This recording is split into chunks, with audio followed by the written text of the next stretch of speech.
He moved the rug 2 inches and left me to die in the snow. The sound of shattering porcelain is not loud. That is the thing no one tells you. It is almost delicate, a soft crack, then the whisper of fragments spreading across hardwood like ice breaking apart on a still river.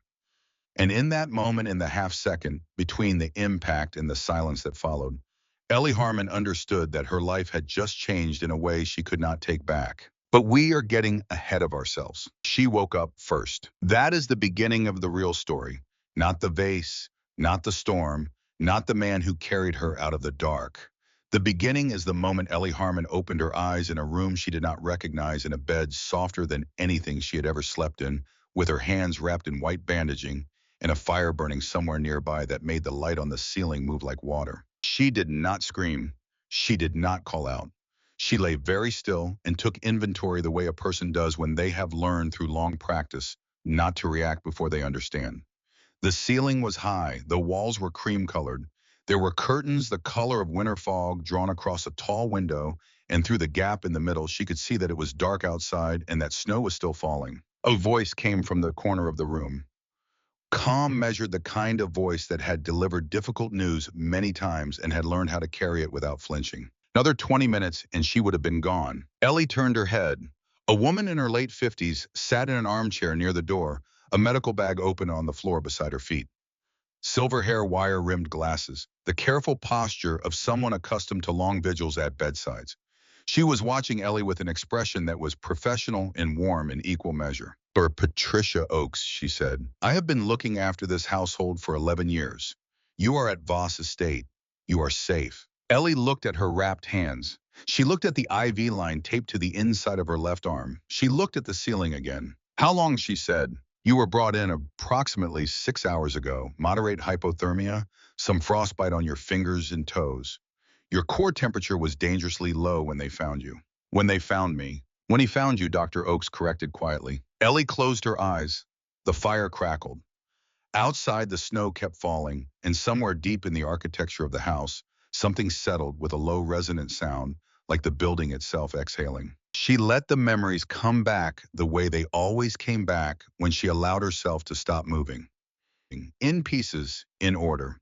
Beginning 6 months ago on a gray September morning, when she had come through the service entrance of Voss Estate, for the first time, her shoes squeaking against floors, polished to mirror brightness, carrying nothing but a single duffel bag, in the particular stillness of a woman who had learned that visibility was a luxury she could not afford. Ellie Harmon was 26 years old. She had grown up in a small town in central Ohio, the kind of town that looked like a photograph of itself, all grain elevators and front porches, and the specific quiet of a place that is slowly, without drama, becoming something else. Her parents had died when she was 19, a car accident on a November evening, black ice on a county road, the kind of tragedy that is over before anyone can prepare for it.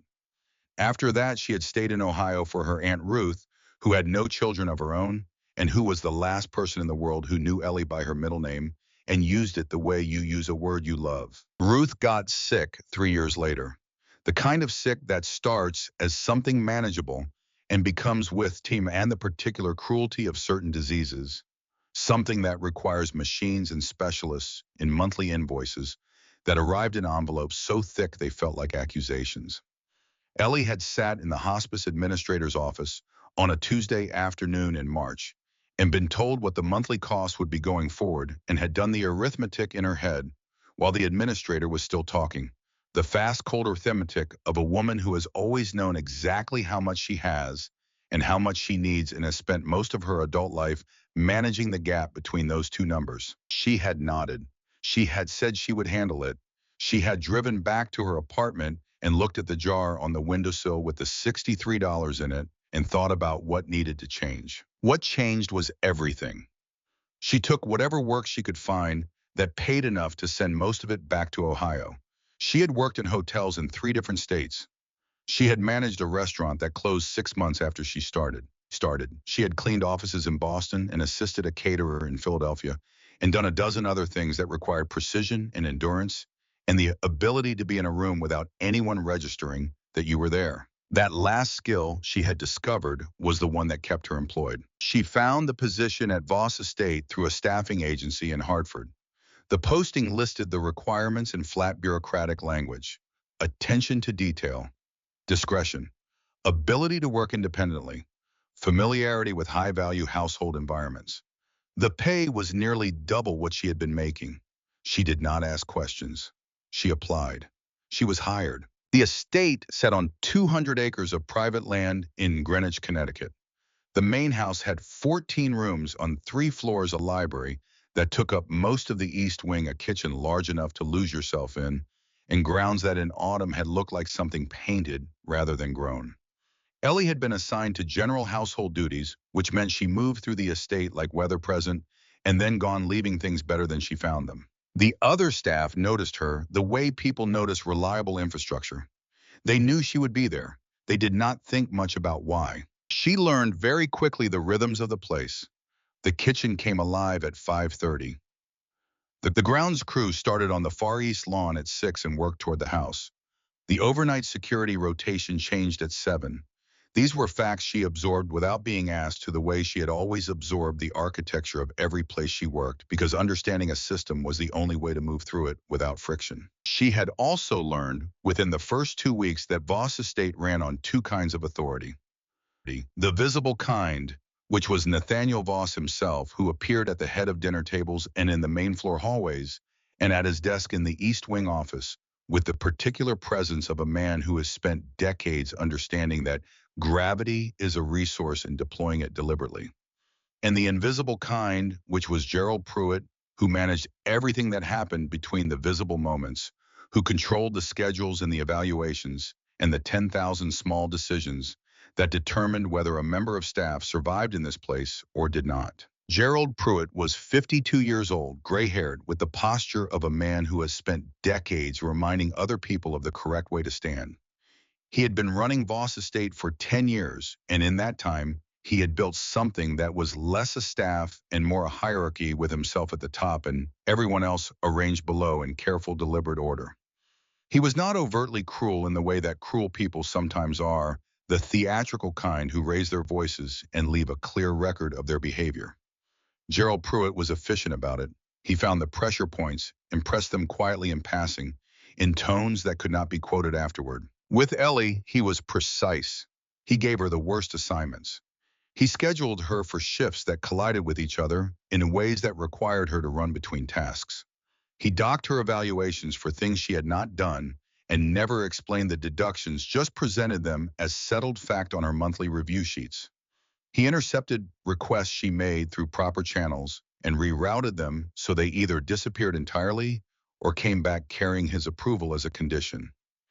And he did all of it with such bureaucratic neutrality that for the first 4 months she had half convinced herself she was imagining it. She was not imagining it. There was a night in October when she had been the last one in the East Wing, finishing a deep clean that had run long because the cleaning materials she had requisitioned had arrived 3 days late. Gerald appeared in the doorway at 10:30 at night, looked at what she was doing, and told her that the requisition delay had been her fault for not filing the request in the correct format. She had filed it in the correct format. She knew she had filed it in the correct format because she had checked the format sheet 3 times before submitting it, the way she checked everything 3 times, because she had learned that the only protection she had in places like this was a record of having done things correctly. She said nothing. She nodded. He left. She stayed until midnight, finishing the job, and drove back to Stamford in the dark and in the parking lot outside her building. She sat for a few minutes with the engine running and thought about whether she could afford to quit. She ran those numbers the same way she always ran them, quickly and without illusion. The answer was the same it had always been: no. So she went back the next morning, and the morning after that. She had also been assigned by Sandra Whitfield, the operations manager, to assist with invoice processing in her second month. It was a secondary task, something to fill the hours when her primary duties were complete, and Sandra had given it to her with the brisk efficiency of someone who needed the work done and had identified the most reliable pair of hands available. Ellie had taken it without comment and had begun working through the backlog, and had noticed almost immediately that the numbers did not quite behave the way numbers are supposed to behave. She did not say anything yet. She did not have enough. She just watched and noted and kept a private log in a notebook she kept in the inside pocket of her bag, building the picture carefully the way you build anything that needs to hold weight. 6 months. That was what she told herself. Get through 6 months and reassess. She made it to December. The party was scheduled for the evening of December 24th, Christmas Eve. Mr. Voss hosted one every year, according to the other staff. 40 or 50 guests, old money. The kind of gathering where the champagne was chosen months in advance and the flower arrangements alone cost more than Ellie's monthly salary. The house had been in preparation for 2 weeks, every surface polished, every room staged, every detail reviewed and reviewed again. Ellie had been assigned to the serving staff for the evening. She was carrying a tray of champagne flutes through the east corridor at just past 6 when Gerald Pruitt stopped her. His voice came from the end of the hallway, even controlled, carrying just enough authority to make her stop walking before she had consciously decided to. He told her to go to the north parlor on the second floor. The crystal vase on the mahogany side table needed to be moved to the display case before the guests arrived. Handle it yourself, he said. Do not send one of the other girls. Ellie set the tray down. She kept her expression neutral, though something in her chest had gone tight. She had seen the vase. She had dusted the shelf next to it twice in the past month. It was pale blue porcelain, hand-painted with a base stamp. She had looked up once out of curiosity. 18th century, irreplaceable. The kind of object that exists in certain houses as a test of standard against which everything and everyone is measured. She said that perhaps someone with more experience should handle it. Gerald told her she was not refusing, was she? She was not refusing. Then go, he said, and turned away before she had finished nodding. She found the vase where it always sat near the window overlooking the front grounds. Outside, the first serious snow of the season had started. The sky was that specific shade of pewter that means it will not stop. She could hear faintly the sound of caterers in the kitchen below, and the distant organized movement of a household preparing to present itself. She exhaled slowly. She looked at the vase and she looked at the display case across the room and she measured the distance and she thought, careful. Be careful. This is the one thing you cannot afford to drop. She reached for the vase. It was heavier than it looked. She adjusted her grip, cradling the base with both hands, turning carefully toward the display case on the far wall. That was when she heard the shouting. It came from outside, muffled by the glass, sharp enough to pull her attention for just a moment. Her head turned. Her foot caught the edge of the rug that was not where it was supposed to be, the rug that was sitting 2 inches further from the wall than it had been that morning, far enough to catch the toe of her shoe, not far enough for anyone to notice without looking. She stumbled. The vase left her hand. The sound it made was almost nothing. A soft crack. Then the scattering of fragments across the hardwood pale blue porcelain, spreading in a slow, terrible radius. She stood frozen. Her hands were still open, still shaped around something that was no longer there. Gerald appeared in the doorway as though he had been waiting for the sound. His expression did not change. That was the worst part. It did not become angry or shocked or even satisfied. It stayed exactly as it always was, controlled and empty, and he looked at the floor and then at her and said, in the same tone he used for everything, that she was terminated. Effective immediately. She would collect her things and leave the premises. Security would escort her out in 10 minutes. If she was not gone by then, she would be removed. Ellie said it was Christmas Eve. She said there was a storm coming.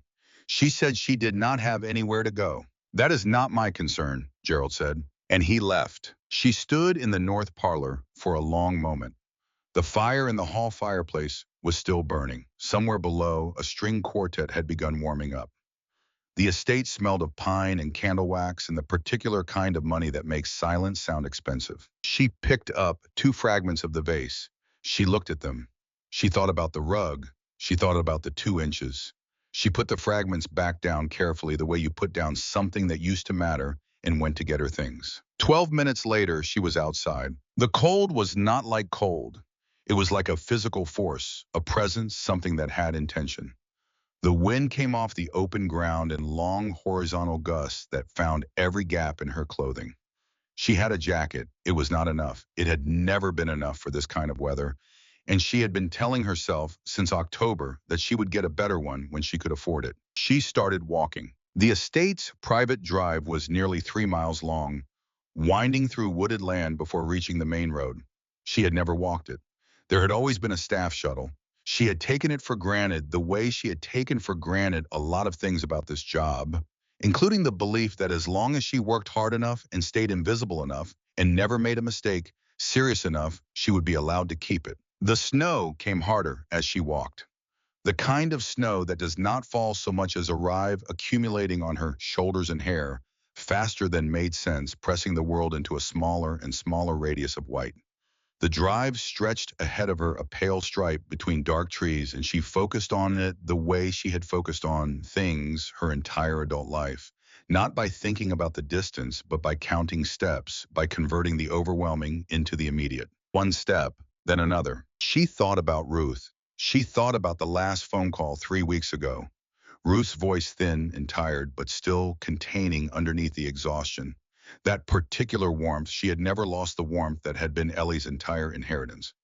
She thought about the hospice and the machines and the invoice she had not been able to pay in full last month and had sent a partial payment on with a note explaining and had heard nothing back, which was its own particular kind of answer. She thought about the $12 in the jar on her windowsill in Stamford. She thought about the notebook in her bag with 3 months of careful notes that added up to something she had almost been able to prove.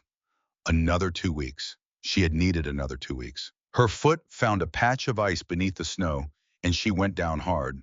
Her palms hit the frozen ground, and the pain shot through her wrists and up her arms, and she made a sound that was not quite a word. She pushed herself back up, kept walking. 20 minutes, maybe 30.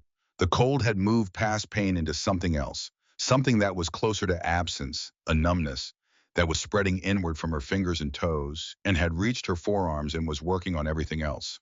Her thoughts were slowing. She recognized this in a distant clinical way.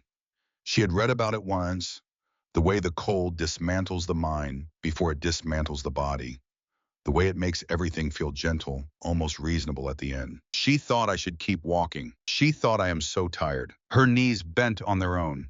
She felt the snow against her legs and then her side, and then she was lying under a tree at the edge of the drive, and the snow was falling on her face, and she could see the flakes individually, each one distinct for just a moment before it landed. And she thought about how strange that was, how each one was its own complete thing, and then she stopped thinking about anything at all. Nathaniel Voss had built the habit of endurance early. His father had been a man who believed that anything worth having required standing still while uncomfortable things happened to you. And he had passed this philosophy on through example, rather than instruction, the way the most durable lessons are passed on. Nathaniel had stood still through a great many uncomfortable things over 44 years. He had stood still through the death of both parents within 18 months of each other, through the end of a marriage that had lasted 6 years and produced nothing except the mutual recognition of two people who had mistaken compatibility for connection, through two market collapses and one catastrophic acquisition that had cost him 3 years and a considerable portion of what he had built. He had stood still and endured and continued because continuing was something he had always known how to do. I was less certain what to do with something that felt like urgency. He stood near the windows of the main hall just past 6 in the evening with a glass of whiskey he had not touched and watched his guests move through the room the way his guests had moved through this room for 11 years, the same categories of people in the same configurations, pursuing the same categories of outcome with the same polished efficiency that made wealth feel inevitable rather than constructed. He knew most of them well enough to predict their trajectories through the evening.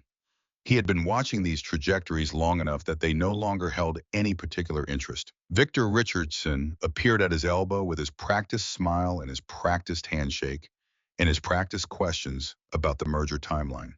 Nathaniel answered them with the practiced clarity of someone who has had this conversation many times and has stopped needing to think about the answers. He said everything that needed to be said. Richardson laughed at the appropriate moments and drifted on satisfied. That was the nature of these gatherings.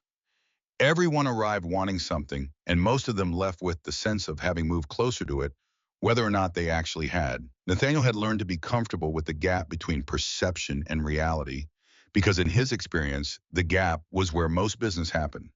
The surface was for display. What mattered was what was happening underneath the surface in the structures and systems and quiet decisions that no one put on the agenda. I was thinking about structures and systems, about the acquisition documents upstairs and the particular problem in the third-party audit that had been bothering him since Tuesday when his phone buzzed. He looked at the screen. Cole, footage flagged, you should see this. I went downstairs. Cole pulled up the North Parlor recording first. Nathaniel watched the young woman he had barely registered reach for the vase, watched her foot catch the rug, watched the vase fall. He watched the screen carefully, the way he watched everything. Then Cole pulled up the corridor recording from 40 minutes earlier. Gerald Pruitt moving through the corridor, stopping at the entrance to the North Parlor, crouching for just a moment, adjusting the edge of the rug with both hands, moving it 2 inches out from the wall, standing, straightening his jacket, walking away. Nathaniel watched this twice. He said, "Where is she now?" Cole said, "Unknown. She was escorted out approximately 90 minutes ago. On foot." Nathaniel was already moving. He did not take the time to explain to anyone. He took his coat from the rack by the side entrance, took the keys to the estate SUV, and drove out into the storm without a word to anyone at the party, without a message to the staff, without any of the careful, deliberate communication he applied to everything else in his life. He did not think about what he was doing. He just did it, which was unusual enough that he would think about it later when there was time. The drive was buried under 4 inches of snow and deepening. The headlights pushed into the white curtain of the storm and found nothing. Then something, then nothing again. He drove slowly, scanning both sides of the drive, leaning forward against the wheel. He found her 11 minutes from the main gate. She was lying under a tree on the left side of the drive, half covered in snow, her body curled inward. He stopped the car and was out before it had fully settled, his boots breaking through the surface crust. He said her name. No response. He dropped to his knees beside her and pressed 2 fingers to her neck and found her pulse faint and slow, a fragile thing. Her skin was the color of winter light. Her lips were pale. Her hands were open at her sides. He reached for her, shifting her weight, and from the pocket of her jacket, something fell into the snow, a piece of paper, folded several times, the creases worn soft from handling, the kind of folding that happens when you carry something and take it out and look at it and fold it again many times over many weeks. He picked it up and opened it with one hand. A handwritten list. Medication names, dosages, a refill schedule, the name and address of a hospice in Columbus, Ohio. Numbers beside each medication with a column for what was due and a column for what had been paid. At the bottom, in the same small handwriting, a notation that had been underlined twice, pressed hard enough that the pen had almost broken through the paper. Still $340 short this month. Nathaniel looked at that line for longer than he needed to. He looked at Ellie's face, at the cold in her skin, and the stillness of her, and the open hands, and he felt something move in his chest that was not a thing. He had a precise name for which was itself unusual in a man who had a precise name for most things. He folded the paper and put it in his own pocket and lifted Ellie Harmon out of the snow. She weighed almost nothing. He carried her to the SUV and laid her across the back seat and turned the heat as high as it would go and drove back to the estate faster than the conditions allowed, not thinking about the road, not thinking about the ice, not thinking about anything except the faint sound of her breathing in the seat behind him. The staff scattered when he came through the door. Someone had already called Dr. Oakes. He carried Ellie upstairs to the closest guest suite, the blue room at the end of the second-floor corridor, and laid her on the bed and pulled the blankets up and stood back. Dr. Oakes arrived 4 minutes later. She worked with the focused efficiency of someone who does not need to be told twice. She checked vitals, started the IV, wrapped Ellie in heated blankets, and worked with steady hands and no wasted motion. Nathaniel stood near the window and watched and kept his hands very still at his sides. After 20 minutes, Dr. Oakes said, "She will live."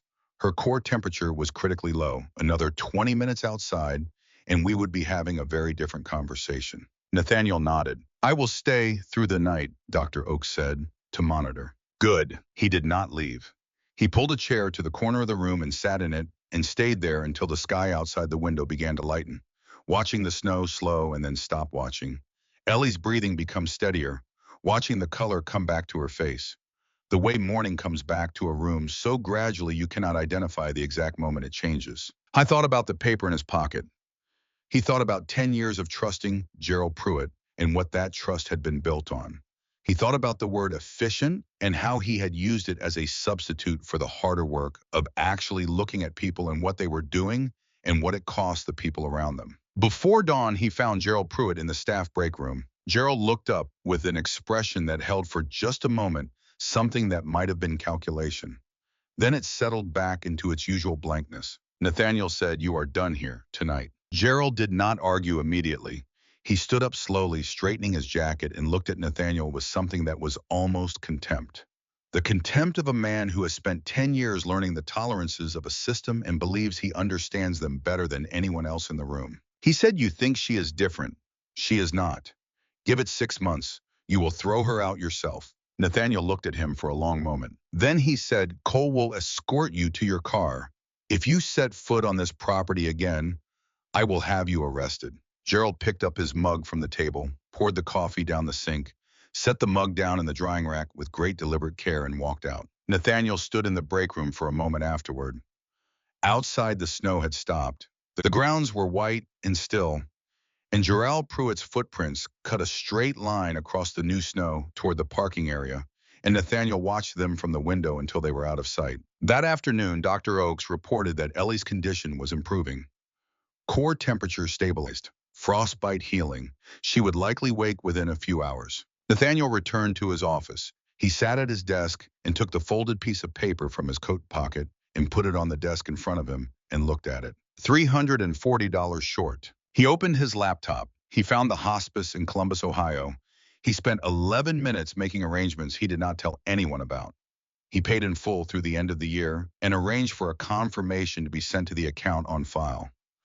Then he closed the laptop and went back to the guest suite. Ellie was awake when he arrived. She was sitting up slightly, her bandaged hands resting on the blanket, her expression doing the thing he had noticed in the security footage that it always did when she was in an unfamiliar situation. It went still, not blank, still, like she was gathering information before committing to any particular response. Like someone who had learned through long practice to see before being seen. Dr. Oakes excused herself with the practiced discretion of someone who had spent decades knowing when to leave a room. The silence that followed was not uncomfortable. It was assessing. Ellie spoke first. Her voice was rough, scraped thin by the cold, but the clarity in it was immediate. She said, "I am not staying out of gratitude. Tell me what I owe you, and I will pay it back." Nathaniel looked at her. He said, "You do not owe me anything." "Then I am leaving in the morning." He crossed the room slowly and pulled the chair beside the bed and sat down so they were level. He had not sat down in someone's presence voluntarily in a long time. He was aware of this as a fact, the way you become aware of things you have never measured before. And he said, "I watched the security footage. I saw what Gerald did. You did not break that vase. He arranged for you to break it." Ellie was quiet for a moment. Then she said, "I know." The two words sat in the room like something solid. "You knew," he said. "I suspected since October. He needed me gone before I finished the vendor audit." Nathaniel was very still. "What vendor audit?" Something in Ellie's expression shifted. Not quite satisfaction, more like the particular clarity of a person who has just understood the full size of what they already knew. She said, "I have been cross-referencing invoices for the past 6 weeks. There are discrepancies, multiple vendors, the same services billed twice, sometimes 3 times. The amounts are not large individually, but they add up." To what? "I do not have the full picture yet. I would need access to the archived records from the past 3 years to be certain." Nathaniel looked at her. This woman, 26 years old, wrapped in bandages in a guest suite after nearly freezing to death, was telling him with complete composure that his house manager of 10 years had been systematically stealing from him, and that she had nearly died because she was getting close to proving it. He said, "I will get you that access." Ellie looked at him for a long moment. Then she said, "Why are you doing this?" I thought about several answers. He chose the honest one, which was also the smallest one, because the larger truth was not yet something he had finished understanding. Hunt said because someone needed to. The next morning brought the call Ellie had been dreading for weeks. It came through at 7:40 while she was sitting up in bed, with the cup of tea someone had left on the nightstand, and the pale winter light coming through the gap in the curtains. The hospice administrator spoke with the practiced gentleness of someone delivering this kind of news for the 100th time. Ruth had passed during the night, December 24th, just after midnight. The same night Ellie had been lying in the snow on the estate drive. She sat with a phone in her bandaged hands for a long time after the call ended. The estate was quiet around her. Below somewhere, she could hear the distant sound of the household beginning its morning. The tea went cold. The light in the room shifted from pale gray to pale gold as the sun came up over the tree line. She did not cry. She had done her crying about Ruth in small amounts over 3 years in private in the early mornings before work, when she allowed herself 10 minutes to feel the weight of things before she had to put it down and get moving. There was a different kind of grief for the end she was discovering. Quieter, less sharp, the kind that settles into the body like weather and becomes over time part of the climate you live in. She thought about Ruth's voice, the particular warmth in it that had survived 3 years of illness without diminishing. The warmth that had been Ellie's entire inheritance and her entire standard for what a person could be. She thought you would have had something to say about all of this. Something wry and precise, landing exactly where it was needed. I am going to carry that voice for the rest of my life, and that is not the worst kind of inheritance. Nathaniel came to the door at mid-morning. He stood in the open doorway and looked at her, and she looked back at him, and he read her face the way she had begun to understand. He read everything with a comprehensive attention that missed very little. He said, "I am sorry about your aunt." She looked at him steadily. She said, "How do you know?" He said, "I found out this morning." She decided it did not matter. Ruth was gone. That was the fact she had to carry now. She set the cold cup of tea on the nightstand and said, "I would like to start on those archived records as soon as Dr. Oakes says I can sit at a desk." Nathaniel looked at her. The thing that crossed his face in that moment was brief and not quite nameable. Something between respect and recognition. The expression of a person who has just confirmed something they were not entirely sure they believed. He said, "You can have them today if you want them." That afternoon, propped up in bed with a laptop and 3 years of estate financial records, Ellie Harmon began pulling on the thread that Gerald Pruitt had spent a decade hoping no one would find. She did not think about the cold outside. She thought about numbers, about patterns, about the specific patience required to follow a lie through years of careful concealment until you find the place where it breaks. She worked through that first afternoon and into the evening, and would have kept going past midnight if Dr. Oakes had not appeared in the doorway at 10:30 and removed the laptop with the particular authority of someone who does not ask permission, but also does not make a scene about it. Ellie ate the dinner that had been left for her and lay back in the dark and looked at the ceiling and thought about what she had found so far and what it was likely to mean. She slept better than she had in months. She woke the second morning right before Dr. Oakes arrived and lay in the guest suite bed and looked at the ceiling and took stock of herself the way she always took stock of herself after something large had happened. Her hands were healing. The frostbite on her toes had not progressed. She was sore in the way that you are sore after your body has fought something and won a deep muscular tiredness that felt different from ordinary exhaustion, cleaner, somehow more purposeful. She thought about Gerald Pruitt. She thought about the rug and the 2 inches and the precision of it, the patience of setting a trap and then waiting for the trap to spring. She thought about the 10 years of small cruelties that had preceded it, the evaluations and the scheduling and the requisition.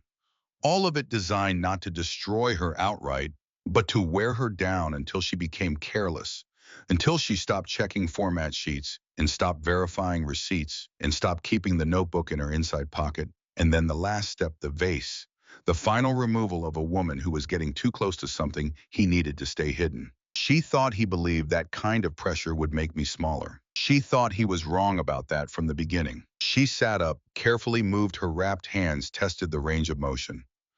Acceptable. She reached for the laptop on the nightstand. The next 3 days had a structure that she found to her own surprise restorative. In the mornings, Dr. Oakes checked her vitals and told her what she needed to know about her recovery with the direct, unsentimental clarity of someone who respects their patients enough not to soften information unnecessarily. In the afternoons, she worked. In the evenings, Nathaniel came to her room, not for long, not with ceremony, but with a consistency that she noticed and did not remark on. I would sit in the chair by the window with whatever he was working on, and she would be in the bed with the laptop, and the room would be quiet. In the way that a room is quiet when two people are comfortable enough with each other that they do not need to fill the silence with anything.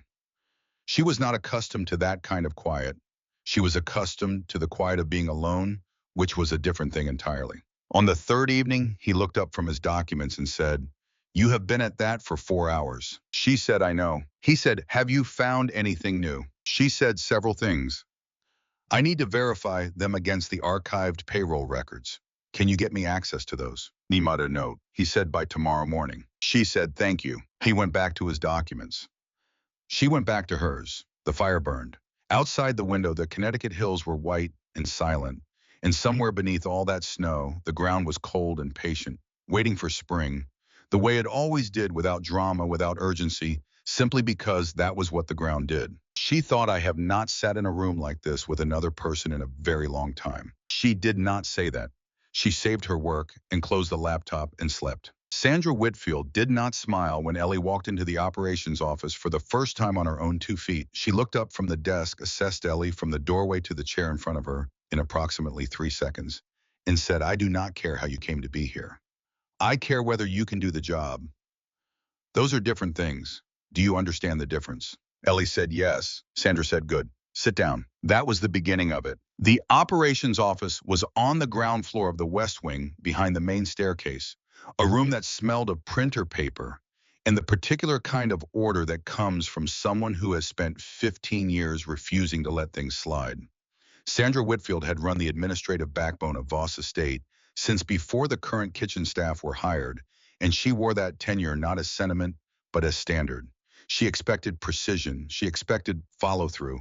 She expected, above all, that the people who worked under her would not require her to repeat themselves. Ellie did not require her to repeat herself. Her first week was brutal in the way that learning is always brutal when the stakes are real. There were vendor systems. She had never used scheduling protocols that had their own internal logic, a purchasing hierarchy that seemed straightforward until it was not. She made notes. She asked questions, once absorbed the answers, did not ask the same question twice. She stayed late every evening, going over the records she had been given access to, not just the current operational files, but the archived ones. The 3 years of invoices and contracts and payment ledgers that she had started pulling apart from the guest suite bed and was now working through systematically at a proper desk. She caught the double billing in her second week. It was not dramatic. It looked like a small thing at first. A landscaping vendor, a single invoice for grounds maintenance services on a date in March 2 years prior. Billed and paid once in the regular cycle and then again under a slightly different line item description. 4 months later, the amounts were identical. The service dates were identical. The only difference was the invoice number and the billing category under which it had been filed. Ellie printed both invoices, set them side by side, looked at them for a long time. Then she started looking for more. She found 14 additional instances across 6 different vendors over a 30-month period, each one structured the same way.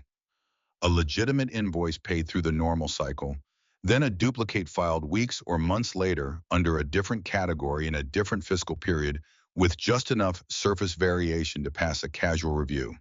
The individual amounts range from $1,800 to just over $9,000.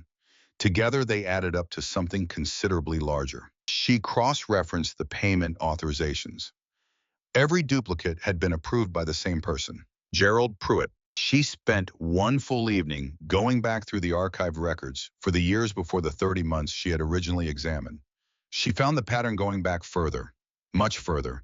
The amounts were smaller in the earlier years, more cautious, harder to see, but they were there. Gerald had started small and grown confident over time, the way people do when they have been doing something for long enough without consequence that they begin to believe the consequence is not coming. Ellie printed the full documentation. She organized it chronologically, flagged the key instances, calculated the running total on a separate sheet.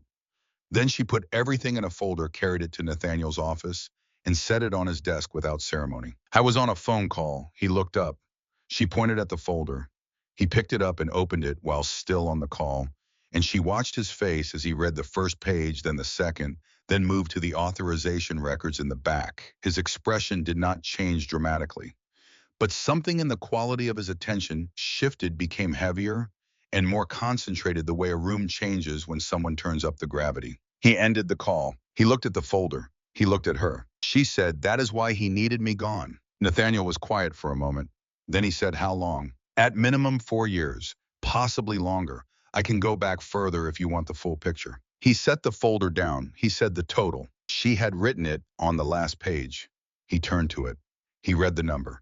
He set the folder down again, more carefully this time, the way you set down something you are deciding what to do with. He said, you found this in 3 weeks. She said, I found the thread in the guest room. I followed it when I got to the desk. Nathaniel looked at her. Then he said, I kept him for 10 years because he was efficient. I built everything around systems, and I trusted the processes more than I trusted my own read of people. That was a mistake I made for a decade. And you walked in and found it in 3 weeks. Ellie said I was looking. Most people stop looking when things appear to be running smoothly. I was quiet for a moment. Then that is the most precise description of institutional failure I have heard from someone who is not being paid to provide it. She said I am a precise person. The conversation that followed was practical. Nathaniel would have Cole begin a formal investigation using the documentation Ellie had compiled. The matter would be turned over to the appropriate legal and financial authorities.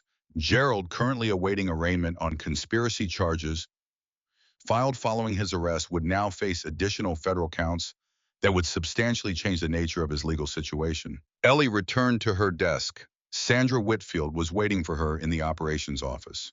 Sandra generally left by 6. It was past 7. Sandra said, Cole told me what you found. Ellie sat down and began closing out her files for the evening. Sandra said, I've been in this office for 15 years. I reviewed those accounts at least 4 times in that period. Standard audits. Nothing flagged. Ellie said, he structured it to pass standard audits. That was the design. You would have needed to be looking for it specifically to find it. Sandra was quiet for a moment. Then she said, I want you to build a new verification system. Whatever methodology you used, I want it formalized and running across all vendor categories by end of quarter. Ellie looked up. Sandra's expression had not changed. She was not smiling, but the quality of her regard was different from that first morning. It had lost its waiting quality, the professional reserve of someone who has not yet decided what they are dealing with. In its place was something simpler and more solid. Sandra said, you have good instincts. That is not something I can teach. Do not waste it. Then she picked up her coat and left. Ellie sat alone in the operations office for a moment, the overhead lights humming, the estate quiet around her. She thought about Ruth, the particular warmth of a person who had believed in her at full volume, even when Ellie had believed in herself only in whispers. Ruth would have had something to say about Sandra, something dry and fond. She turned off the desk lamp and went upstairs. The weeks passed. The estate moved into January, and then February, the deep cold settling into the Connecticut hills with a permanence that felt like a statement. Ellie worked. She built the verification system. Sandra had requested a layered cross-referencing protocol that checked vendor invoices against service logs, contract terms, and payment history simultaneously. Sandra reviewed it and said it was thorough. Coming from Sandra, that was the professional equivalent of a standing ovation. Cole Drayton appeared in her office doorway one morning in early February, a compact man, 45, with a scar along his jaw. He never explained, in the particular stillness of someone who spent his professional life reading rooms before entering them. He and Ellie had developed a working relationship built on mutual efficiency. He gave her what she needed to know. She gave him what she found. Neither of them wasted words. He said the federal filing is complete. Between the vendor fraud and the conspiracy charges, Gerald is looking at significant time. She said good. He said the documentation you compiled was what made the federal case viable. The 2 cases together make each of them stronger. The conspiracy charges alone would have been harder to prosecute without the fraud context establishing a pattern of deliberate criminal behavior across years. Ellie looked at him. He said, I am not good at saying things like this, but I wanted you to know that what you built is going to hold up. She said, thank you, Cole. He nodded once and left. Nathaniel came to find her that evening. He appeared in the doorway of the operations office at 8:30 with 2 cups of coffee, one of which he set on the corner of her desk without asking.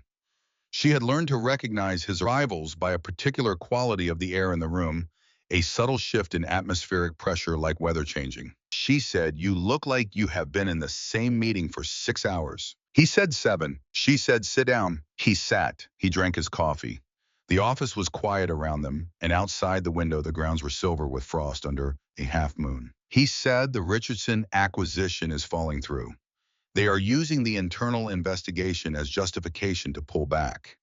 They believe the fraud situation reflects on the organization as a whole. She said, does it? He said, in their view. She said, then make the remediation the story, not the failure. Show them the documentation. Show them the new protocols. Show them the timeline from identification to resolution. The failure is finished. The response is what tells you how an organization actually operates. Nathaniel was quiet for a moment. Then he said, you are very good at this. She said, I am getting better. There is a difference. He almost smiled. She noticed it the way you notice a rare thing, not by looking directly at it, but by catching it at the edge of your attention. Over the following weeks, Nathaniel began including Ellie in more of the decision-making, not just the internal administrative work, but the strategic conversations, the vendor negotiations, the preliminary discussions with prospective partners. He simply started asking her to be in the room and then asking her opinion when she was, and then listening when she gave it. She gave it plainly. She said what she saw without apology, and she found that he respected that in a way she had not entirely expected, that her directness did not make him defensive, but made him more engaged, as though he was accustomed to people telling him what they thought he wanted to hear, and found the alternative a genuine relief. One evening in late March, he told her about his marriage. They were in the library. She was reading. He came in, poured himself a drink at the side table, stood at the window for a long moment, looking out at the dark grounds, and then sat in the chair across from her. He said, I was married for 6 years. She left because I treated the marriage the way I treated everything else, as a system to be managed, as a set of inputs and outputs. She said I was not actually present for any of it, that I had confused control with connection and had built something I could administer but not inhabit. Ellie set her book down. He said she was right. I understood that about 3 years after she left. I trusted Gerald for a decade for the same reason. He was efficient. He produced results. I stopped looking beneath the surface. I stopped looking at people the way you look at invoices. She said, what way? He said, like the truth was worth finding, even when it was inconvenient to find it. The fire shifted. A log settled. Outside, the late March wind moved through the trees with a sound like distant water. He said, I have not told anyone that before. Ellie looked at him for a long moment. She reached across the arm of her chair and set her hand over his for just a moment. Not long, not dramatic. Simply present, acknowledging something that did not need words. Then she stood and went to add another log to the fire, and when she came back and sat down, something in the room had changed in a way that neither of them needed to name. She said, you are harder on yourself than the situation requires. He said, most people tell me the opposite. She said, most people want something from you. Haas said, and you do not. She said, I want to finish the quarterly audit by Friday. Beyond that, I am open to suggestions. He almost laughed. The real almost, the one that reached his eyes. It lasted longer than usual. She noted this. She had discovered over the past several months, very good at noting things about him that she was not supposed to have any particular feeling about. The way he read. The way he held a phone call standing rather than sitting, as though remaining upright, was a form of respect for the person on the other end. The way he came into the operations office with coffee without asking, because he had learned at some point she had not identified that she always wanted coffee in the evening, but rarely made it for herself when she was deep in a file. The way he laughed only when something was actually funny. She had thought for a period of months that she was simply taking inventory. She was precise. She noticed things. This was a professional attribute that happened to include the person she worked most closely with. She had stopped telling herself that somewhere around February. The inventory was not professional. The inventory was something else, and she knew what it was, and she had put it in a compartment and managed it with the same focused efficiency she managed everything else, because the alternative was less efficient, and also she had thought considerably less wise. She was reconsidering the wisdom of it now. In April, at the end of a long evening in the office, he told her he had been trying very hard not to do something that would make her situation here more complicated. She said, I know. He said, you work for me. There is a power imbalance that I cannot pretend does not exist. She said, stop making decisions for me. He stopped. She stood and crossed the room. She said, I am not something fragile that needs protecting from its own choices. I am capable of determining what is good for me. So unless you have an actual objection, and not just a theoretical one, I would like you to stop managing this the way you manage everything else. He looked at her for a long moment, at the edge of his own carefully maintained control. She kissed him before he could find more words. For a moment, nothing happened. Then his hands came up and he kissed her back, and with a kind of intensity that had nothing managed about it, nothing planned. When they broke apart, he rested his forehead against hers and said, "This is going to be complicated." She said, "Good, simple things are boring." I muttered a sound that was unmistakably a laugh. What followed was 6 weeks of something Ellie had not had in a very long time, which was a life that felt like it was actually hers. Not a staging ground for the next survival move. Not a temporary arrangement, a life with texture and warmth, and the specific pleasure of waking up in the morning was something to look forward to. That was not just the next item on the operational checklist. Those 6 weeks had a texture she had not known she was missing until she had it. Not grand gestures or elaborate demonstrations, nothing that would have made sense to describe to anyone from the outside. Just the specific weight of a life that is being built rather than survived. She learned things about Nathaniel that she could not have known from footage and files and formal interactions. She learned that he got up at 5:30 in the morning and had coffee in the kitchen alone before anyone else was up, not because he needed the quiet, but because he had never broken the habit from a period in his 30s when the early hours were the only time he could think without interruption. She learned that he had read everything in the estate library and had opinions about approximately half of it that were strong enough to be worth arguing with. She learned that he was patient in the way that people are patient when they have long since made peace with the fact that most things take longer than they should, and that this patience was not indifference but something more like deliberate choice. She learned that she could disagree with him and he would not become defensive or dismissive. This was not a small thing. She had spent enough time in environments where disagreeing with the person who held the power was a transaction that cost you something, and she had become very careful about what she said and to whom and in what form.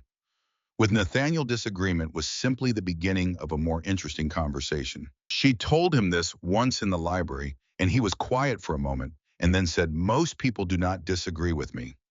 They think they do, but mostly they are negotiating." She said, "I know the difference." He said, "I know you do. That is the point." Sandra Whitfield observed all of this from the appropriate professional distance and said nothing about it directly. But she began, in those 6 weeks, to assign Ellie tasks that carried more organizational weight, and she began to copy Ellie on correspondence she had not previously included her on, and once at the end of a particularly complicated day involving 3 simultaneous vendor disputes, she said, "You handled that correctly. The third vendor would have escalated if you had given him the opening he was looking for. You did not give it to him." Ellie said, "I have had practice identifying when someone is looking for an opening." Sandra said, "Yes, I imagine you have." It was by Sandra's standards an intimate conversation. The night everything changed was a Wednesday in late May. Ellie was in the operations office at 10:30, finishing a review of vendor contracts when she heard the first sound. Not loud, a sharp crack distant from the direction of the east wing. She looked up, a half-second of complete silence, and then the second sound came closer and unmistakable. Gunfire. She was moving before she had consciously decided to, but she had barely reached the door when Nathaniel came through it. He caught her arm, pulled her back from the windows, and was already on the phone to Cole. East Wing, multiple shooters. His voice was flat and controlled, a register she had not heard from him before, the voice of a man who has trained for this and is now inside it. He ended the call and looked at her. He said, "Stay close to me. When I move, you move." They went through the corridor and down the service stairwell. Nathaniel's hand on her arm, their footsteps fast on the concrete stairs, the emergency lighting casting everything in yellow. The safe room was in the basement level behind a steel door that required Nathaniel's palm and a 6-digit code. It opened with a sound like a bank vault, and they were inside, and the door sealed behind them with a weight and finality that said nothing is getting through this. The room was cold and bright and lined with monitors showing feeds from every camera on the property. Nathaniel was already at the screens, armed figures in tactical gear moving across the northeast grounds, at least a dozen of them. His security team engaging from fixed positions near the main building. Muzzle flashes in the dark, the systematic planned efficiency of an operation that had been rehearsed. Ellie stood behind Nathaniel and looked at the screens. She had spent weeks in this building learning its geometry.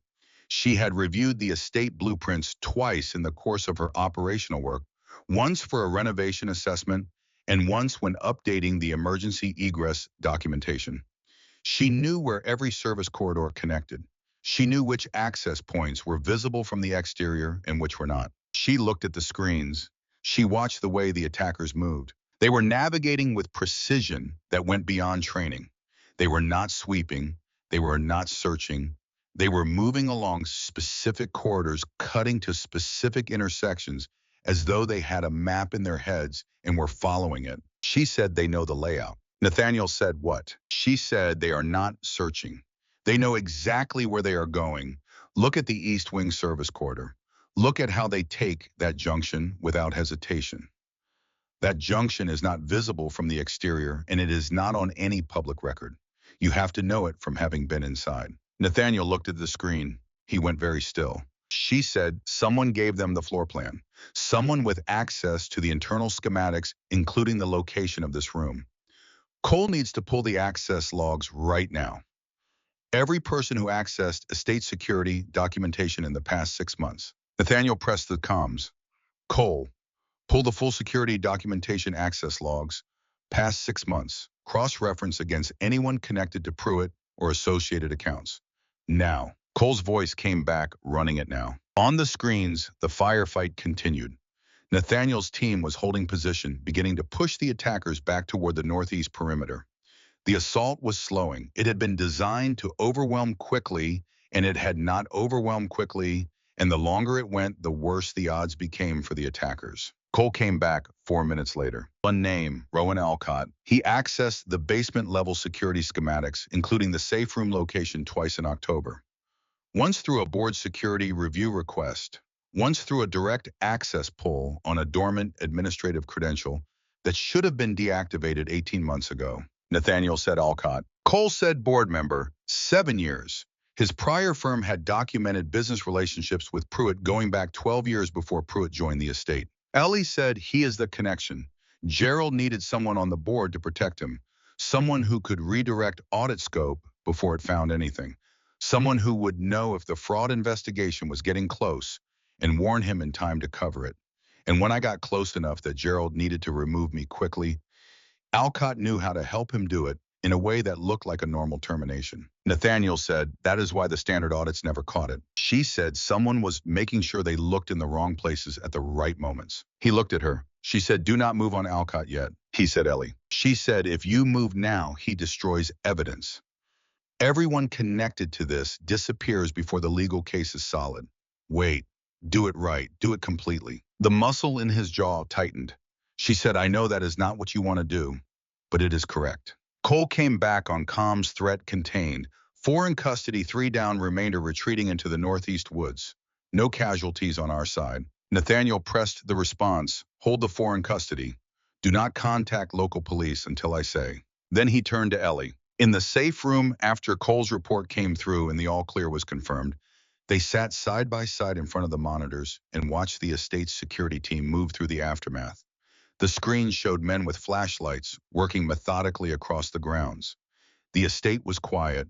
The attack was over. Neither of them spoke for several minutes. Ellie looked at her hands. They were steady, which surprised her slightly. She had expected to be shaking. She was not shaking. She was very present, very alert, her mind still running on the particular kind of clarity that comes when you do not have the luxury of being afraid until afterward. She said, how did Gerald reach Galt from jail? Nathaniel said, there are ways. Gerald spent 10 years building relationships with people who operate in the margins. Some of those relationships do not require a telephone. She said he planned this before he was arrested. He said almost certainly. She said, and Alcott knew. He said or enabled it. The distinction may not matter from a legal standpoint. She thought about that. She thought about Gerald moving the rug 2 inches from the wall, the careful patience of it, the long game of a man who thinks in years rather than days.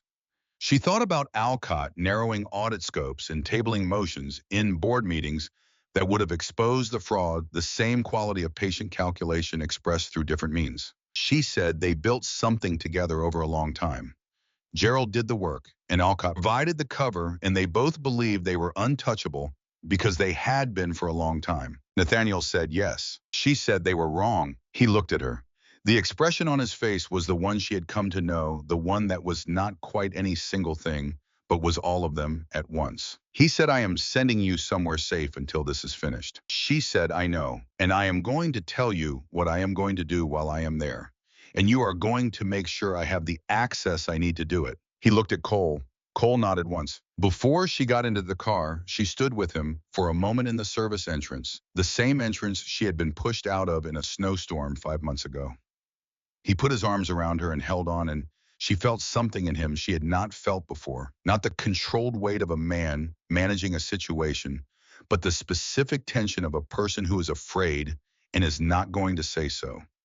She pressed her face against his shoulder and held him back with the same quality of grip. Then she stepped back and looked at him and said, I will be working while I am there.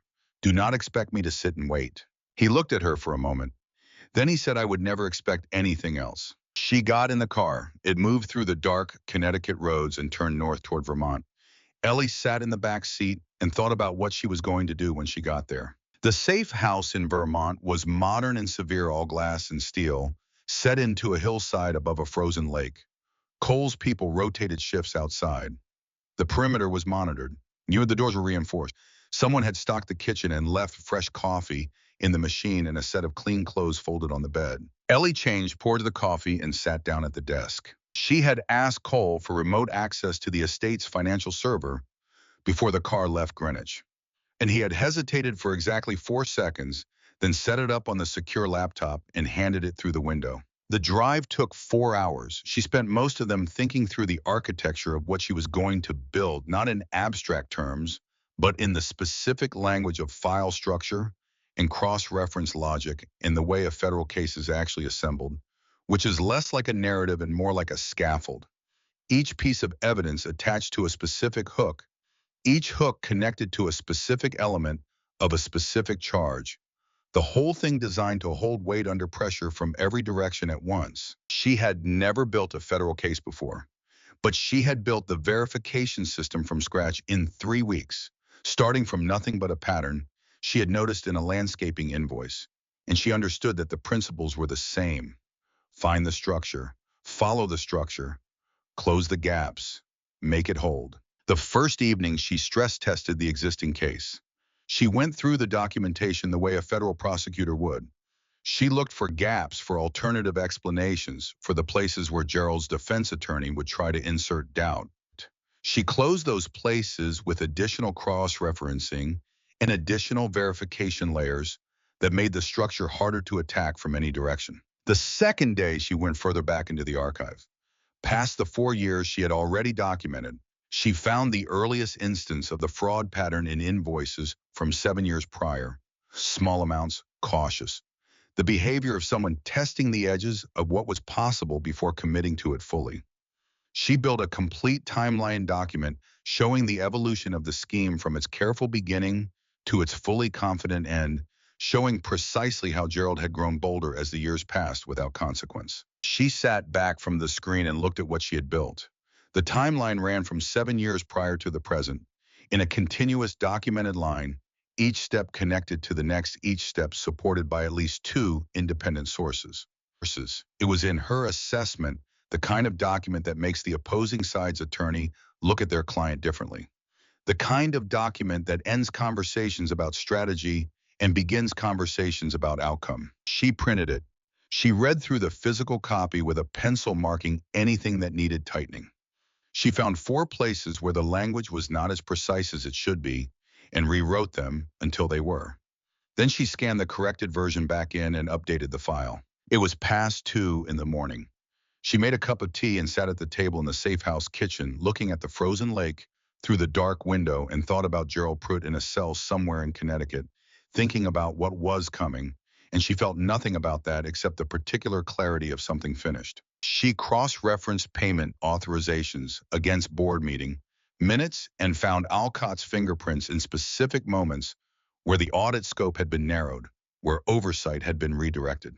A motion tabled, a recommendation that certain vendor categories be moved to a streamlined approval process that in practice meant fewer eyes on the authorization records.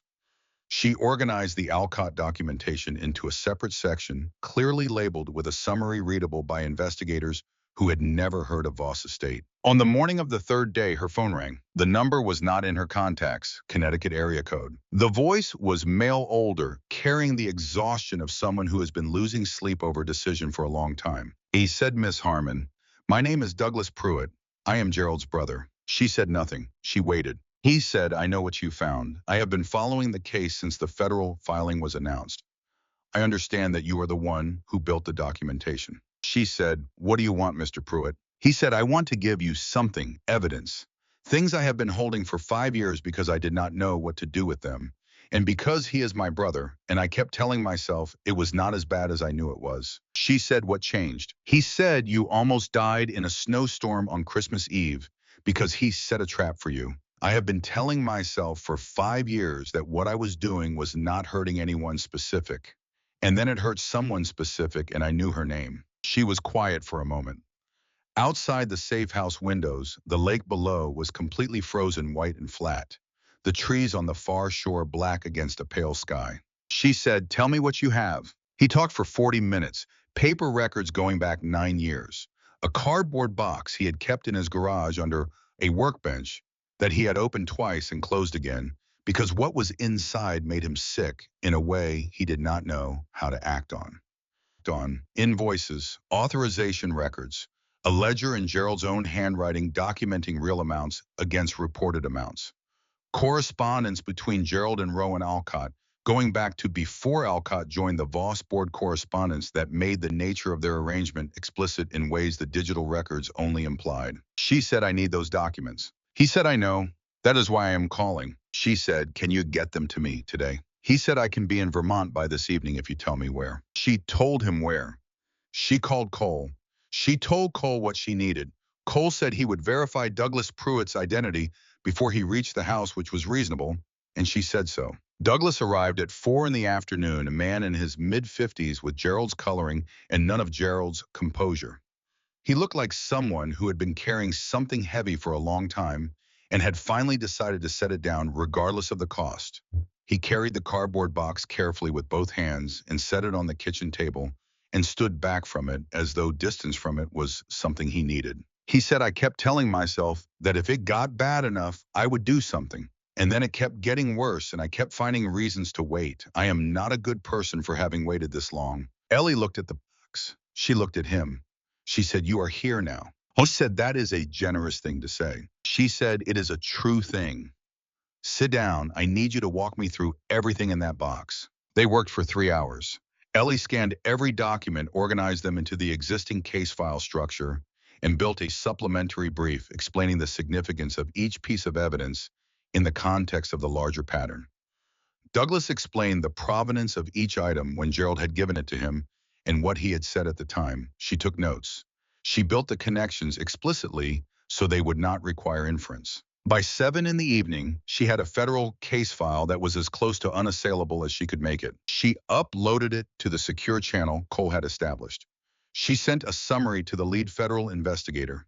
She sent a parallel copy to Nathaniel's legal team.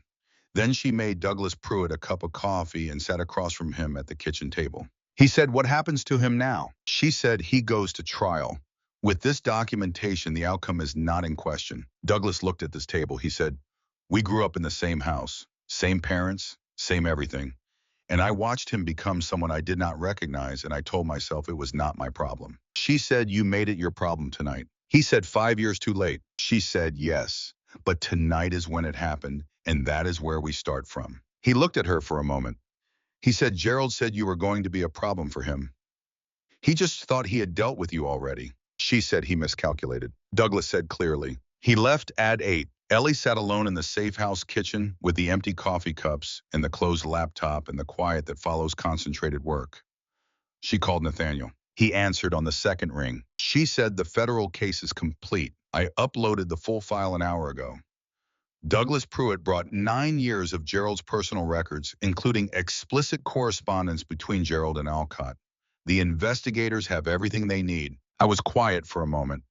Then you did all of this from Vermont. She said the access worked fine. Han said, how is Douglas Pruitt? She said, I is a man who waited too long and knows it. But he came.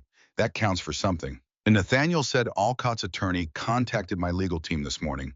He is attempting to negotiate. She said he has nothing to negotiate with. He said no, he does not. That has been made clear to him. A pause, then come home, Ellie. She said I am leaving in the morning. She set the phone down on the kitchen table and sat alone in the safe house for a moment, with the late evening quiet around her and the frozen lake visible through the dark glass of the window.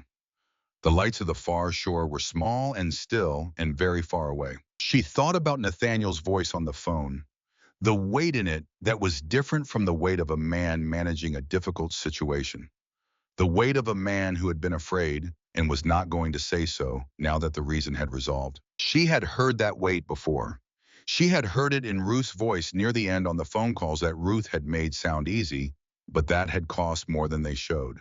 She had heard it in her own voice, she suspected, on a December evening when she had carried a vase across a room and believed she was being careful enough. She was done with necessary endurance. She had built something that did not require it. She left in the morning. The drive back to Greenwich took 4 hours. Cole drove. The Connecticut landscape moved past the windows in thin winter, light bare trees and frozen fields. And the specific American ordinariness of places that have no idea what is happening 20 miles away in the large houses behind the gates. Ellie watched it all pass and thought about ordinary. She had lived her entire adult life in the registers of ordinary. Staff entrances and shared kitchens and the careful, constant work of making herself small enough to survive in spaces that were not designed for her. She had been very good at it, but she was done with it now, not because she had rejected it, but because she had built something that made it irrelevant. Voss Estate appeared through the trees as the car turned through the gates. She had come through the service entrance the first time with a duffel bag and practiced invisibility. She was not coming through the service entrance this time. The car stopped in the main drive. Cole opened her door. Nathaniel was standing on the front steps. He looked the way a person looks when they have not slept properly in 3 days and are not going to admit it. There was a bandage on his left hand, a bruise along his jaw fading at the edges. He stood with his hands at his sides and watched her cross the distance between the car and the steps, with the same quality of attention he gave to everything that mattered. She stopped in front of him. She looked at the bruise. She looked at the bandage. She looked at his face. She said, "You look terrible." He said, "You look exactly like you did when you left." She said, "I was not in a firefight." He said, "No, you were building a federal case in Vermont, which is more impressive and considerably more infuriating at the same time." She reached out and took his unbandaged hand. Then she put the folder in his other hand, the printed summary of the completed case file. She said, "Gerald is going to prison for a very long time. So is Alcott. I made sure of it." Nathaniel looked at the folder. He looked at her. And then Nathaniel Voss, who had built a 9-figure organization on the principle that sentiment was a liability, who had stood in rooms full of powerful people without blinking, looked at her with an expression that had nothing managed about it at all. He said, "I know." He pulled her in and held on. She felt the same quality of grip she remembered from the service entrance 3 nights ago. The specific tension of someone who is not going to say he was afraid now that the reason for the fear is standing in front of him. She held him back the same way because she had been afraid too, and she was not going to pretend otherwise. After a moment, she said into his shoulder, "Your hand." He said, "Occupational detail." She said, "Dr. Oakes." He said, "This morning." She said, "Good." They stood there a moment longer. Then she stepped back and looked at him and said, "I need to change. And then I need to go to the office because the quarterly vendor review is 3 days overdue, and Sandra is going to have specific opinions about that." He said, "Sandra can wait one morning." She said, "Sandra cannot wait one morning, and we both know it." He almost laughed. The real one. The one that reached his eyes and stayed there. The board meeting happened 12 days later. Nathaniel had called it as a formal session with all members present. Ellie had told him precisely where she believed she should be and at what point in the proceedings. He had listened. He had said midpoint. She had said yes. She waited in the operations office with Sandra, who was reviewing supply chain contracts with the focused indifference of someone who has learned not to expend energy on things outside her control. At 10:40, Cole appeared in this doorway and said, "They are ready for you." Sandra looked up from her contracts. She said nothing. But the look she gave Ellie as she stood was the look of a woman who has assessed a situation fully and found it exactly what it should be. The conference room held 11 people around the long mahogany table. Nathaniel was at the head. Fletcher Haynes, 62, Boston real estate, sat to his left with the attentive stillness of a man who had already made up his mind. The other board members ranged in expression from carefully neutral to visibly uncertain. Rowan Alcott's chair was empty. Ellie set her folder on the table and remained standing. She did not apologize for being there. She opened the folder and she started talking. She talked for 22 minutes. She walked them through the vendor fraud documentation from the earliest instance to the last, explaining not just what had happened, but how it had been structured to avoid detection, and precisely why the standard oversight systems had missed it. She walked them through the Alcott documentation, the correspondence with Gerald, the specific actions Alcott had taken in his board capacity to protect the scheme, the timeline that showed precisely when he had done what and what each action had prevented. Then she presented the new verification and oversight system she had built and proposed 3 structural changes to the board's oversight protocols that would make the same pattern impossible to replicate. She had written these as concrete proposals with implementation timelines and accountability structures, not suggestions, but plans with clear ownership and measurable outcomes. When she finished, the room was quiet. Fletcher Haynes said, "I move to adopt the proposed oversight reforms as presented." No one objected. Then Fletcher Haynes said, "I want to say for the record that I owe someone in this room an apology. When Mr. Voss first announced certain changes to the household and organizational structure, I expressed reservations based on assumption rather than evidence. I was wrong.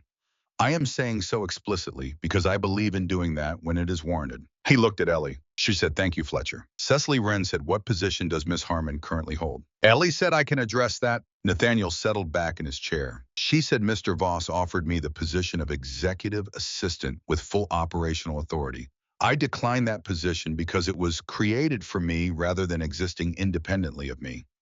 I am not interested in a role that is an expression of someone's confidence in me.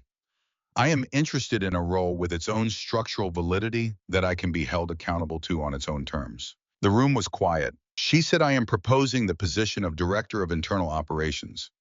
The role encompasses vendor oversight, financial verification, internal compliance, and operational governance. It is a position this organization needed before I arrived, as evidenced by what happened in my absence.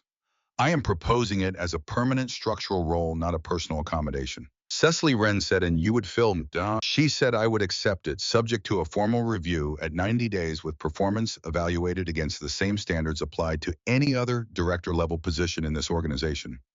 If the review finds I am not meeting those standards, I expect to be told so directly." Fletcher Haynes said, "I move to create the position as proposed and to appoint Miss Harmon as its inaugural holder, subject to formal review at 90 days. Cecily Wren said, "Seconded." The vote was 9-0. Nathaniel said nothing through any of this. He sat at the head of the table, and when the vote concluded, he looked at Ellie with the expression she had come to know best, the one that was not quite any single thing, but was all of them at once, and he smiled in the way he rarely smiled in rooms full of people. It reached his eyes. It stayed there. The trial began in September and lasted 11 days. Ellie attended the sessions where her documentation was directly relevant, sitting in the gallery with Cole beside her and watching the federal prosecutors work through a case she had built from the ground up in the operations office of an estate in Greenwich in the weeks after she had nearly frozen to death in a snowstorm on Christmas Eve. She watched the structure of the case hold under cross-examination, watched the documentation withstand challenge after challenge, and felt something settle in her chest. That was the particular satisfaction of work done correctly and built to last. Gerald Pruitt sat at the defense table and did not look at her. He looked older than she remembered. The controlled blankness that had made him so effective as an instrument of small cruelties had not survived intact. There was something beneath it now visible at the edges, the weariness of a man who has been found out and knows that everything he built the last decade on has been dismantled, piece by piece, by the person he thought he had removed on a December night in a snowstorm. The first 8 days belonged to the documentation. The federal prosecutors were methodical and unhurried in the way that good prosecutors are methodical and unhurried, which is to say they were building something that was designed to be undeniable before it was dramatic.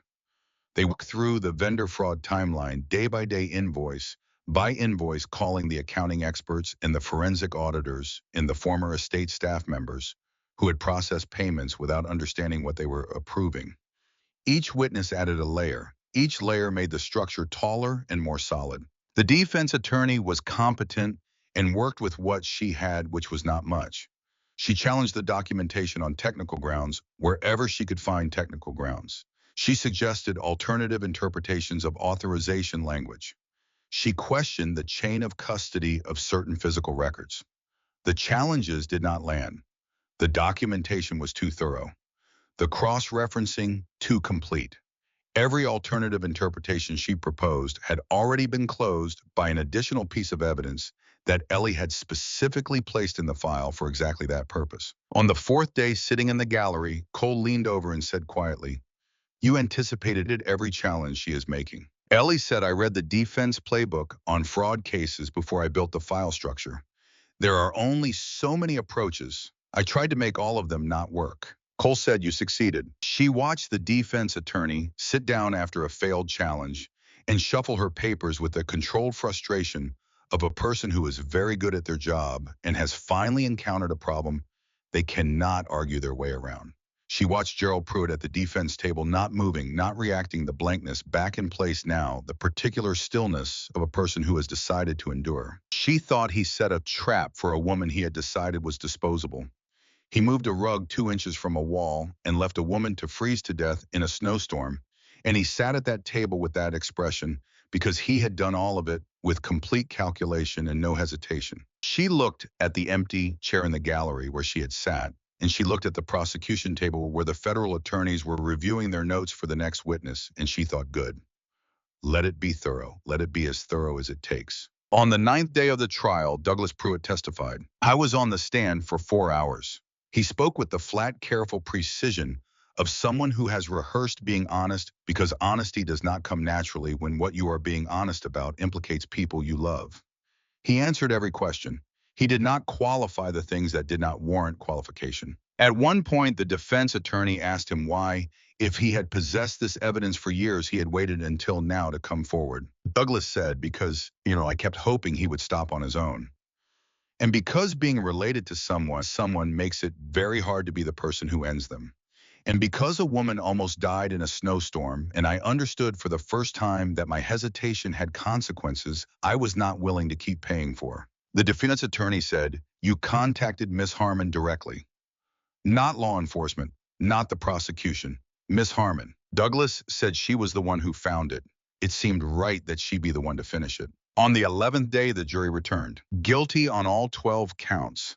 Conspiracy to commit fraud, wire fraud, conspiracy to commit kidnapping, obstruction of oversight processes, the additional counts related to the Alcott connection. The judge sentenced Gerald Pruitt to life imprisonment without the possibility of parole, noting, in her remarks, the premeditated and sustained nature of the fraud and the deliberate targeting of a vulnerable employee as a means of concealing it. Rowan Alcott had pleaded guilty to reduced charges 2 weeks before the trial began, in exchange for cooperation with the federal investigation into the broader network Gerald had maintained. He received 8 years in the forfeiture of assets accumulated through his association with the scheme. Ellie stood outside the federal courthouse in Hartford with Cole after the sentencing. The November air was cold and clear, carrying in it the first suggestion of the winter coming. Cole said, "It is done." She said, "Yes." He said, "How do you feel?" She thought about it honestly. She said, like something that has been sitting at an angle for a long time has finally been set level. He looked at her. He said, "That is a very precise way to describe it." She said, "I am a precise person." He almost smiled. Coming from Cole, that was the closest thing to a standing ovation she was going to get. The wedding was Ellie's idea to plan and Nathaniel's idea to keep small.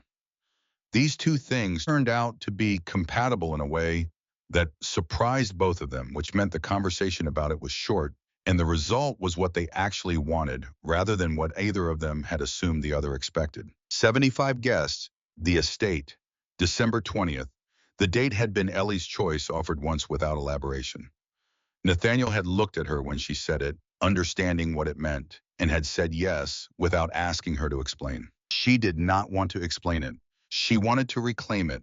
There is a difference between those two things, and she had learned over the past year to be precise about what she wanted. The preparations were managed with the same systematic attention she brought to everything else. Sandra Whitfield observed this process from a distance, with the expression of a mentor watching a student demonstrate everything they were taught and then some. On the morning of December 20th, Margot Calloway appeared in Ellie's room at 8 with coffee and the specific energy of someone who has been looking forward to this day for months. Margot was 27, had joined the estate's operations team in October, and had become in that time something Ellie had not had since Ohio. A real friend, the kind that does not require performance or maintenance, the kind that simply exists as a fact about your life. Margot handed her the coffee and looked at her in the dress and said, "You look like someone who just won something." Ellie said, "I did not win anything. I built something." Margot said, "Same thing in this case." She was not wrong. At 2 in the afternoon, Ellie stood at the top of the main staircase of Voss Estate and looked down at the assembled guests in the main hall below. White flowers everywhere, roses and lilies filling the air with something clean and cold and sweet. Candles in every window, string lights woven through the garlands along the banister, so the whole staircase glowed from the inside like something that had been holding its light for a long time and had finally decided to show it. She had walked this staircase carrying champagne glasses on a December evening a year ago, not existing to anyone in this house, except as a function, a small and replaceable part of a large mechanism. She had been invisible by design and by necessity, and she had been very good at it. She was done with that. She descended with her head level and her hands steady and her eyes on Nathaniel, who stood at the end of the aisle in a dark suit, and watched her come toward him with an expression she had seen only a few times, the expression of a man who has stopped managing himself because the moment does not permit it. The hall was full of people and flowers in the warm light of a December afternoon, and it was very quiet in the way that a room full of people can go quiet when something is happening that everyone in it understands the weight of. She reached him. She took his hand. He held it with the same quality of grip she knew from every important moment between them. Not desperate, but definitive, the grip of someone who has made a decision and is not reconsidering it. The ceremony was traditional and short.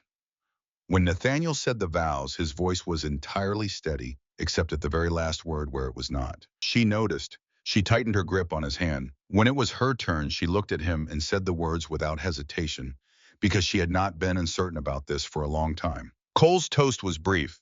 He stood with a glass and said, "I have known Nathaniel Voss for 15 years. In that time, I have watched him run organizations, manage crises, and make decisions in situations that would dismantle most people.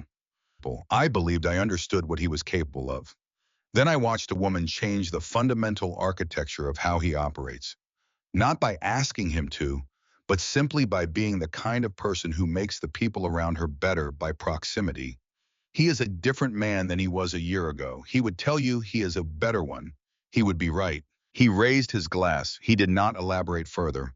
Elaboration was not his mode. Ellie received it with a fullness in her chest that she recognized as the feeling of being known accurately by someone who does not say things they do not mean. The toast came the way toasts come at weddings, where people actually mean what they say, which is to say, they came with a slight hesitation at the beginning and a steadiness in the middle and a warmth at the end that had nothing performed about it. Fletcher Haynes raised his glass next and said with simple sincerity that in 40 years of attending weddings, he had never watched a room feel as settled as this one did, and that he meant it as the highest kind of compliment. Margot managed to make everyone laugh twice, which had been the goal, and she achieved it with the casual ease of someone who has spent a lot of time paying attention to what makes people happy. The evening had the quality of something that had been earned rather than arranged. The flowers were white, and the candles were lit, and the food was good, and the estate was warm, but none of those things were what made it feel the way it felt. What made it feel the way it felt was the particular ease of people who had been through something difficult together and were now on the other side of it, and who understood without needing to say so what the other side meant. Cole was the last person Ellie spoke to before the guests began leaving. He appeared at her side near the east corridor at the end of the evening, carrying 2 glasses of champagne, and held one out to her. She took it. She said, "I did not expect you to last until this hour." He said, "I do not generally, but this seemed worth staying for." She looked at him. He said nothing further, which was his way. But the fact of his being there, of having stayed past his own preference for early departures and operational efficiency, was its own kind of statement from a man who made statements only in actions. She said, "Thank you, Cole, for everything that was before tonight as well." He said, "You did not need me for most of it." She said, "That is not the same as not mattering." He considered this. He raised his glass slightly. She raised hers. They drank in the easy silence of two people who have learned to trust each other through the specific pressure of difficult circumstances. And then the last of the other guests came to say goodnight, and Cole disappeared into the corridor, and that was the end of the evening. Sandra Whitfield did not toast. She sat at her table across the room and raised her glass in Ellie's direction when their eyes met just once, a small and deliberate gesture from a woman who had spent 15 years building something and had finally found someone she trusted to carry it forward. Ellie raised her glass back. The reception lasted into the evening. The estate was warm and bright and full of the specific joyful noise of people who are genuinely happy to be somewhere. Ellie moved through it with Nathaniel beside her and felt continuously and without reservation that she was exactly where she was supposed to be. Late after the guests had gone and the staff had moved quietly through the rooms collecting the evidence of celebration, Ellie and Nathaniel sat alone in the library in their wedding clothes with the fire burning and the estate quiet around them. She put her feet up and leaned against his shoulder. He said, "How does it feel?" She said, "Different from what I expected." He said, "Different how?" She said, "I expected it to feel like an ending. It feels more like a place I have been trying to get to for a long time. Not an arrival so much as finally being level." I was quiet for a moment. Then he said, "I spent a long time building things I could control. This is the first thing I have built that I cannot control at all." She said, "Is that terrible?" Hank said, "It is the best thing I have ever done." She looked at the fire. She thought about Ruth, who had believed in her at full volume, even when Ellie had believed in herself only in whispers. She thought Ruth would have had something to say about all of this, something wry and precisely right, landing exactly where it was needed. She thought Ruth would have liked Nathaniel, not because he was powerful or successful, but because he was honest about what he was and was working to become something better, which was the only standard Ruth had ever actually applied to anyone. She thought about the hospice room in Columbus, the last time she had been able to get back to Ohio, the particular light in the room that autumn afternoon, and the way Ruth had looked at her with that specific expression of a person who is tired of their body, but not yet tired of the world. She had reached out and taken Ellie's hand and said, "You are going to be fine, you know." Not as comfort, as fact. Ruth had always delivered important things as fact rather than comfort because she believed you honored people by not softening the truth for them. She thought about the chair on the windowsill in Stamford with the $12 in it, and she thought about the piece of paper in the snow, $340 short, and she thought about how the distance between those two things and this moment was a distance she had crossed by being precise and being honest, and by refusing at every point to be smaller than the situation required. She thought, "I wish you could have seen this." She said it aloud quietly. Nathaniel did not ask who she was talking to. He simply reached over and took her hand and held it, and she understood that he already knew. After a while, she stood. She held out her hand to him. She said, "Come with me. I want to show you something." They walked together through the quiet estate, through the corridors she had cleaned and cataloged and learned by heart, up to the second floor through the hallway where the string lights and the garlands still glowed softly, and stopped at the door to the north parlor. She pushed it open. The room was lit only by the glow coming through the window from the grounds outside, the string lights in the trees still burning, and by the spill of warm light from the corridor behind them. In that gentle double light, the room looked softer than its daytime self, more like something from a story and less like a test. The vase sat on the mahogany side table near the window. It was not the same vase. It would never be the same vase. The original was in pieces, somewhere discarded long ago, and nothing was going to reassemble it.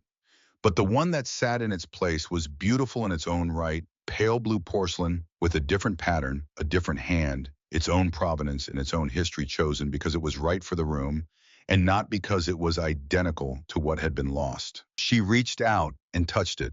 The porcelain was smooth and cool under her fingers. She stood there for a moment and thought about everything it had cost to get to this room in this way, the cold of the drive, the snow against her face, the piece of paper in Nathaniel's pocket, $340 short, 6 months of invisibility, the folder on his desk, the safe room and the monitors, and the night she had told him to wait and he had listened. The cardboard box on a kitchen table in Vermont, the empty chair where Rowan Alcott used to sit. She thought about Gerald Pruitt moving a rug 2 inches from the wall. She thought about how close it had come to being nothing. Nathaniel stood behind her. He said, "Any regrets?" She took her hand from the vase and turned to look at him. She said, "Not a single one." Outside the windows of the north parlor at Voss Estate in Greenwich, Connecticut, snow had begun to fall. Soft and even, the first real snow of the season, coming down through the string lights in the trees and settling on the white grounds below, with the patience of something that knows it has all the time it needs. Ellie watched it. She watched the flakes come down through the light, each one distinct for just a moment before it landed. And she thought about how she had watched snowfall once before lying under a tree on a frozen drive and had found each flake remarkable in its own completeness and had then stopped thinking at all. She was thinking now, clearly, completely, with the full weight of everything she had become in the year between that night and this one. She was not afraid of winter anymore. She had walked through the worst of it and come out the other side with her hands full of something real, something she had built herself from the ground up, from invoices and access logs and the particular patience required to follow a lie, until it breaks from the willingness to stand in a room full of powerful people and say what was true without apology, from the decision made freely and with full information to stay. Nathaniel put his arms around her from behind, and they stood together at the window of the north parlor and watched the snow fall on the grounds of Voss Estate, and the lights burned in the trees outside, and the house held its warmth around them. She had come through the service entrance with a duffel bag and the practiced art of being invisible. She was standing at the window of her own home now. The snow kept falling, quiet and even and unhurried the way it falls when it has nowhere else to be. The grounds went white. The lights in the trees glowed gold against all that white. The world outside was still and cold and very beautiful. Inside, everything was warm.